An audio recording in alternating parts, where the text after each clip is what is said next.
بني الإسلام على 5: شهادة أن لا إله إلا الله وأن محمدا رسول الله وإقام الصلاة وإيتاء الزكاة والحج وصوم رمضان. رواه البخاري.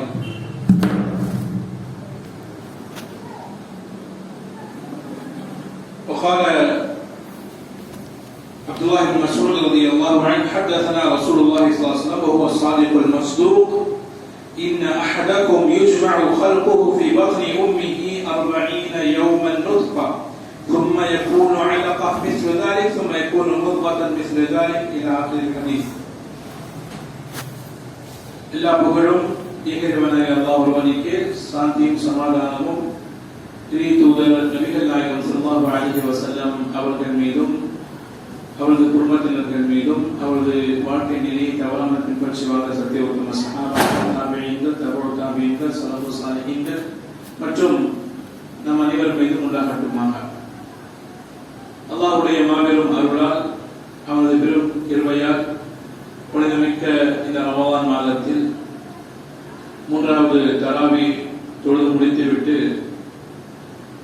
அவனது மார்க்கத்தை குறித்து தெரிந்து கொள்ள வேண்டும் என்கின்ற ஆர்வத்தோடு நாம் இங்கே அமர்ந்திருக்கின்றோம். இந்த நேரத்தில் அல்லாஹ் சுப்ஹானஹு வ தஆலா நம்முடைய எண்ணங்களையும் செயல்பாடுகளையும் ஏற்று அதற்கு நிறைவான கூலி இம்மையிலும் மறுமையிலும் தந்தருள் புரிவானாக. இன்றைய அமர்வில் 2 ஹதீஸ்களை குறித்து நாம் பார்க்க இருக்கின்றோம். முதலாவது ஹதீஸ் 3: புனியல் இஸ்லாம் அலா 5. அப்துல்லாஹ் இப்னு உமர் ரலியல்லாஹு அன்ஹுமா அவர்கள் அறிவிக்கக்கூடிய ஹதீஸ். நபி ஸல்லல்லாஹு அலைஹி வஸல்லம் அவர்கள் கூறினார்கள், இஸ்லாம் 5 தூண்கள் மீது நிறுவப்பட்டுள்ளது. ஏற்கனவே 2வது ஹதீஸ்ல இதற்கான விளக்கங்களை நாம் பார்த்தோம். இஸ்லாமுடைய 5 கடமைகள் இந்த ஹதீஸ்ல கூறப்பட்டுள்ளன.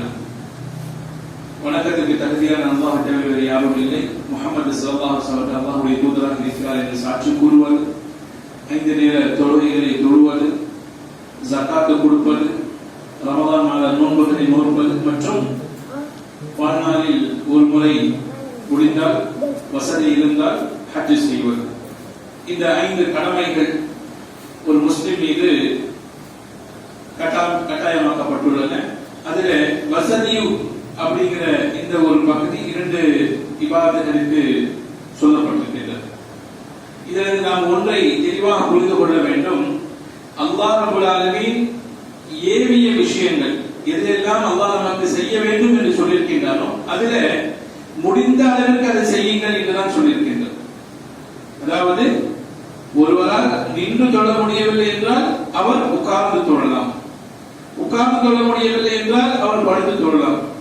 உங்களால் நோக்க முடியவில்லை என்றால், நீங்கள் முதியோர்களாக இருக்கிறீர்கள் அல்லது நிரந்தர நோயாளிகளாக இருக்கிறீர்கள் என்றால் நீங்கள் நோன்பை விட்டு விடலாம். அதற்கு பகரமாக நீங்கள் ஒரு ஏழைக்கு உணவு கொடுக்கலாம். பாலூட்டும் தாய்மார்களாக இருக்கிறார்கள் அல்லது கர்ப்பிணி தாய்மார்களாக இருக்கிறார்கள், அவர்கள் நோன்பை விட்டு விடலாம். அதற்கு பகரமாக அவர்கள்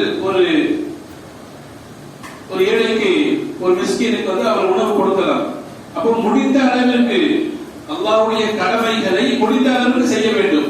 ஆனால் அல்லாஹ் எதை தடுத்திருக்கின்றானோ அதுல யாருக்கு விதிவிலக்கு கிடையாது. பொய் பேசக்கூடாது என்றால் அது முடிந்த அளவு நீங்க பொய் பேசாம இருங்க, அப்படி இல்லை. பொய்யே பேசக்கூடாது. அது நீங்க பணக்காரர்களாக இருந்தாலும் சரி, நீங்க ஏழைகளாக இருந்தாலும் சரி, நீங்க பெரியவர்களாக இருந்தாலும் சரி, நீங்க சிறியவர்களாக இருந்தாலும் சரி, நீங்க பேசக்கூடாது. திருடக்கூடாதுன்னா யாருமே, அது ஆண்கள், பெண்கள், பெரியவர்கள், சிறியவர்கள் எல்லோருக்கும் பொதுவான சட்டம் தான். அதுல முடிந்த அளவுக்கு அப்படிங்கிற வார்த்தை அல்லாஹ் எங்கேயும் பயன்படுத்தியது. ஆனால் கடமைகளுக்கு, ஏவல்களுக்கு, தடுத்தல்களுக்கு கிடையாது. ஏவல்களுக்கு தான் முடிந்த அளவுக்கு நீங்கள் அல்லாஹ்வை அஞ்சிக் கொள்ளுங்கள் என்ற சட்டம் வந்திருக்கின்றது. இதை நாம் தெளிவாக புரிந்து கொள்ள வேண்டும் இந்த ஹதீஸின் மூலமாக. 4வது ஹதீஸ் அப்துல்லாஹ் இப்னு மஸ்ஊத் ரலியல்லாஹு அன்ஹு அவர்கள் அறிவிக்கக்கூடிய இந்த ஹதீஸ். இது விதி தொடர்பான ஒரு ஹதீஸாக இருக்கின்றது. எனவே தான் ஆரம்பத்திலேயே நபி ஸல்லல்லாஹு அலைஹி வஸல்லம் அவருடைய பெயரை சொல்லி வஹுவ ஸாதிக் அல் மஸ்தூக் என்ற வார்த்தை சேர்த்து சொன்னார்கள். அவர் உண்மையாளர், உண்மைப்படுத்தப்பட வேண்டியவர். அல்லாஹ்வின் தூதர் ஸல்லல்லாஹு அலைஹி வஸல்லம் உண்மையாளர், உண்மைப்படுத்தப்பட வேண்டியவர் என்று சொல்லி இந்த ஹதீஸை ஆரம்பிக்கிறார்கள். அல்லாஹ்வின் தூதர் சொன்னார்கள், உங்களில் ஒருவருடைய அந்த உருவாக்கம் அவருடைய தாயுடைய வயிற்றில் முதல் 40 நாட்கள் விந்தாக நுத்ஃபாவாக, அடுத்த 40 நாட்கள் அலகாவாக, அதாவது ஒட்டிக்கொள்ளும் இரத்த கட்டியாக, பிறகு அடுத்த 40 நாட்கள் முத்வாவாக, சதை துண்டாக, இப்படி 40 40 40 இந்த 120 நாட்கள் 4 மாதங்கள் வரைக்கும் உங்களுடைய தாயுடைய வயிற்றில் நீங்கள் உருவாக்கப்படுகிறீர்கள். பிறகுதான் யுர்சலு இலைஹில் மலக், பிறகுதான் வானவர் அனுப்பப்படுகிறார். அவர் அதிலே உயிர் ஊதுகிறார். அதாவது 120 நாட்களுக்கு பிறகு வானவர் அந்த குழந்தையுடைய அந்த உடலில் உயிர் ஊதுகிறார். பிறகு அவர் 4 விஷயங்கள் எழுதுமாறு ஏவப்படுகிறார். முதலாவது அவருடைய வாழ்வாதாரம், அவருடைய உணவு, அவர் என்ன இந்த உலகத்தில் சாப்பிடுவார் என்பதையும், இரண்டாவது அவருடைய வாழ்க்கை எவ்வளவு இருக்கும், எத்தனை ஆண்டுகள் வாழ்வார், அஜலிஹி அவருடைய மௌத்து, அமலிஹி அவருடைய அமல், பிறகு வஷகியும் அவ் சஈதும் அவர் கெட்டவராக இருப்பாரா அல்லது நல்லவராக இருப்பாரா. இந்த 4 விஷயங்கள், ரிஸ்க், மௌத், அமல் மற்றும் அவர் நல்லவரா கெட்டவரா, இந்த 4 விஷயங்களும் அந்த குழந்தையுடைய உடலில் உயிர் ஊதப்படும் பொழுது அது தீர்மானிக்கப்பட்டுவிடும். அது ஏற்கனவே அல்லாஹ் சுப்ஹானஹு வ தஆலா லவ்ஹுல் மஹ்ஃபூஸில் எழுதியிருப்பான். அது கொண்டு வந்து இங்கே அது பதிவு செய்யப்படும். பிறகு அல்லாஹ்வின் தூதர் சொன்னார்கள், ஃபவல்லாஹி அல்லதி லா இலாஹ கைருஹு, எந்த இறைவனை தவிர வேறு யாரும் இல்லை, எந்த அல்லாஹ்வை தவிர வேறு யாரும் வணக்கத்துக்கு தகுதியான இல்லையோ அவன் மீது சத்தியமாக, இன்ன அஹதகும் லயஅமலு பிஅமலி அஹ்லில் ஜன்னah ஹத்தா மா யகூன பைனஹு வ பைனஹா இல்லா திரா', நீங்கள் உங்களில் ஒருவர் சொர்க்கவாசிகளுடைய அமல்களை தொடர்ந்து செய்து கொண்டிருப்பார். எந்த அளவுக்கு என்றால் அவருக்கும் சொர்க்கத்துக்கும் இடையிலே ஒரு முழம் அளவிற்கு தூரம் இருக்கும், இடைவெளி இருக்கும். திடீரென்று விதி அவரை முந்திவிடும். விதி அவரை முந்தி அவர் நரகவாதிகளுடைய அமலை செய்து விடுவார். எனவே அவர் நரகத்திற்குரியவராக ஆகிவிடுவார். அதே போல ஒருவர் வாழ்நாள் முழுவதும் பாவங்களை செய்து கொண்டே இருப்பார். அவருக்கும் நரகத்திற்கும் இடையிலே ஒரு முழம் அளவிற்கு தூரம் இடைவெளி இருக்கும். திடீரென்று விதி அவரை முந்திவிடும். அவர் நல்ல அமலை செய்து சொர்க்கத்திற்குரிய அமலை செய்து அவர் சொர்க்கவாதியாக மாறிவிடுவார். இப்படி சொல்லும் பொழுது சஹாபாக்கள், இந்த ஹதீஸ் ரொம்ப நீண்ட ஹதீஸ், சஹாபாக்கள் கேட்கிறாங்க, அப்போ அல்லாஹ்வுடைய தூதரே, அப்போ நம்முடைய முடிவு ஏற்கனவே தீர்மானிக்கப்பட்டு விட்டது என்றால் அப்ப நம்ம அமல் செய்யாமல் இருந்து விடலாமா என்று கேட்கிறார். அல்லாஹ்வின் தூதர் சொன்னார்கள், இஅமலு, நீங்க தொடர்ந்து அமல் செய்யுங்கள். யாருக்கு என்ன முடிவு இருக்கின்றதோ அந்த முடிவில் தகுந்தவாறு அந்த பாதை அவருக்கு இலகுவாக்கப்படும் என்று சொல்லிவிட்டு சூரத்துல் லைலுடைய வசனங்களை ஓதினார்கள். فَأَمَّا مَنْ أَعْطَى وَاتَّقَى وَصَدَّقَ بِالْحُسْنَى فَسَنُيَسِّرُهُ لِلْيُسْرَى. ஒருவர் அல்லாஹ்வுடைய பாதையில வாரி வழங்கி அல்லாஹ்வுக்கு அஞ்சி சத்தியத்தை உண்மைப்படுத்தி வாழ்கிறாரோ அவருக்கு சொர்க்கத்திற்குரிய பாதை இலகுவாக்குவோம். யார் அல்லாஹ்வுடைய பாதையை செலவு செய்யாமல் சத்திய மார்க்கத்தை புறக்கணித்து வாழ்கிறாரோ அவருக்கு நரகத்திற்குரிய பாதையை நாம் இலகுவாக்குவோம் என்று சூரத்துல் லைலில் வரக்கூடிய அந்த வசனங்களை அல்லாஹ்வின் தூதர் ஸல்லல்லாஹு அலைஹி வஸல்லம் ஓதி காட்டினார்கள். அப்போ நமக்கு நன்மையான காரியங்கள் செய்வது ஒரு மனதுக்கு சந்தோஷத்தை தருகிறது என்றால் அல்ஹம்துலில்லாஹ் நாம் நல்ல பாதையில சரியான பாதையில போய் கொண்டிருக்கிறோம் என்று அர்த்தம். தொழுவது சில பேருக்கு ரொம்ப கஷ்டமா இருக்கும். அல்லாஹ்வுடைய பாதையில கொடுக்கிறது தாராளமாக செய்வது கஷ்டமா இருக்கும். அப்ப இங்க பிரச்சனை இருக்கு, அவர்கள் உடனே சுதாரித்துக் கொள்ள வேண்டும். அதுல ஏதோ ஒரு பிரச்சனை, அவங்க வந்து பள்ளிவாசலுக்கு வருவது கடினம், குர்ஆனை ஓதுவது கடினம், மார்க்கத்தை பற்றி தெரிந்து கொள்வது கடினம் என்றால் எங்கே அல்லாஹ் அவருடைய உள்ளத்தில் முத்திரையிட்டு விட்டானோ அல்லது அவருக்கு நரகத்திற்குரிய பாதை அல்லாஹ் அவருக்கு இலகுவாக்கி விட்டானோ அப்படிங்கிற ஒரு அச்சம், ஒரு கவலை அவருக்குள்ள வரணும். அவர் தன்னைத்தானே சுய பரிசோதனை செய்ய வேண்டும். எனவே அல்லாஹ்விடம் தௌபா செய்து மன்னிப்பு கேட்க வேண்டிய தருணம் அது.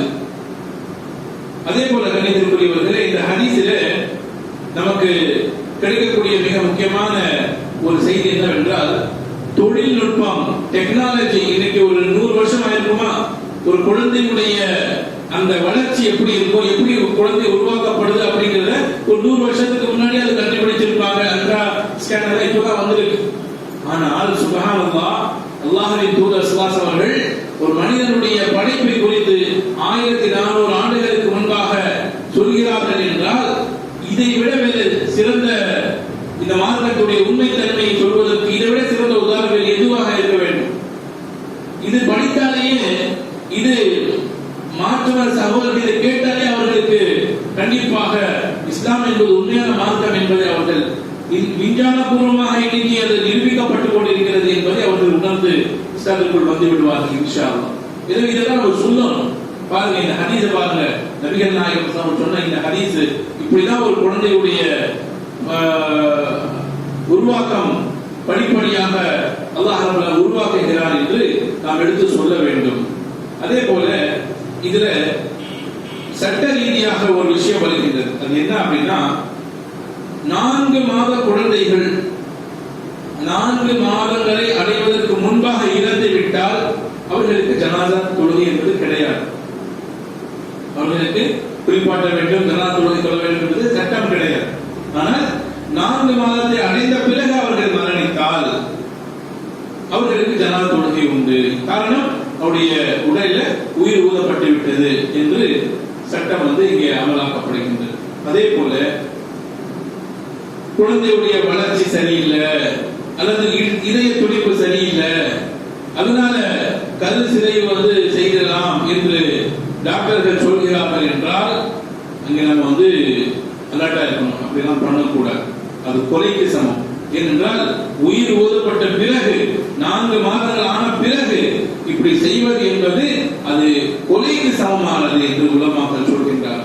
அதே சமயம் நம்பகமான ஏதோ ஒரு மருத்துவர் தாயுடைய உயிருக்கு ஆபத்து ஏற்படும் அப்படின்னு சொல்லி சொல்றாருன்னா, அந்த இக்கட்டான ஒரு நிர்பந்தமான சூழலில் அதற்கு சில உலமாக்கள் அனுமதி கொடுக்கிறார்கள். தவிர அதுல வந்து தாய் உயிருக்கு ஆபத்து கிடையாது என்றால் அந்த குழந்தையை வந்து என்ன செய்யணும், பெற்றெடுக்கணும்.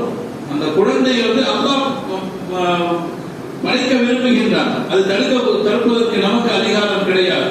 எனவே வலா தக்துலு அவுலாதக்கும் என்று சொல்றாங்க அல்லாஹ் சுப்ஹானஹு வ தஆலா. உங்களுடைய குழந்தைகளை நீங்கள் கொலை செய்யாதீர்கள். அது எல்லாமே வந்து இன்றைக்கு அவ்வளோ வளர்ச்சி, அவ்வளோ வந்து டெக்னாலஜி வளர்ந்திருந்தாலும் அவர்கள் சொல்கிறார்கள் என்பதற்காக எல்லாம் நம்முடைய மார்க்க சட்டங்களை நாம் மீற முடியாது. இதை நாம் தெளிவாக புரிந்து கொள்ள வேண்டும். அதே போல கணிதத்திற்குரியவர்களே, இந்த ஹதீஸ்ல நமக்கு வந்து நம்முடைய விதி தொடர்பான மிக முக்கியமான விஷயங்கள் நமக்கு சொல்லப்பட்டது. என்ன அப்படின்னா, நமக்கான லிஸ்ட் நம்ம கொண்டு வந்துட்டோம் இந்த உலகத்தில். அது யாராலும் என்ன செய்ய முடியாது, அது நம்மளிருந்து பறிக்கவே முடியாது. நமக்கு கிடைக்க வேண்டியதை கண்டிப்பாக கிடைக்கும். எனவே நம்மை விட்டு போகக்கூடியதை குறித்து நாம மிஸ் ஆயிடுச்சு, அது நாம் எனக்கு அது வேற நல்லா கிடைச்சிருக்கும், அது மிஸ் ஆயிடுச்சு அப்படின்னு வருத்தப்பட வேண்டிய அவசியம். அல்லாஹ் வந்து அது நமக்கு கிடையாது. சரியா, நமக்கு கிடைக்க வேண்டியதுதான் கண்டிப்பா கிடைச்சிடும். இல்லைன்னா நம்ம வந்து என்ன முயற்சி செய்தாலும் அது நமக்கு கிடைக்க போவது கிடையாது. அல்லாஹ் எதை விதித்திருக்கின்றான், அல்லாஹ் எதை எழுதியிருக்கின்றானோ அதுதான் நமக்கு கிடைக்கும். எனவே நம்முடைய விதி வந்து வானங்களையும் பூமியையும் படைப்பதற்கு 50,000 ஆண்டுகளுக்கு முன்பாகவே அல்லாஹ் நம்முடைய விதியை எழுதிவிட்டான். ருஃபியாத்தில் அக்லாம் வ ஜஃபத்திஸ் சுஹுஃப், எழுதுகோல்கள் உயர்த்தப்பட்டு விட்டன, அந்த காகிதங்கள் எல்லாம் காய்ந்து விட்டன, நம்முடைய விதி எழுதி தீர்மானிக்கப்பட்டு விட்டது.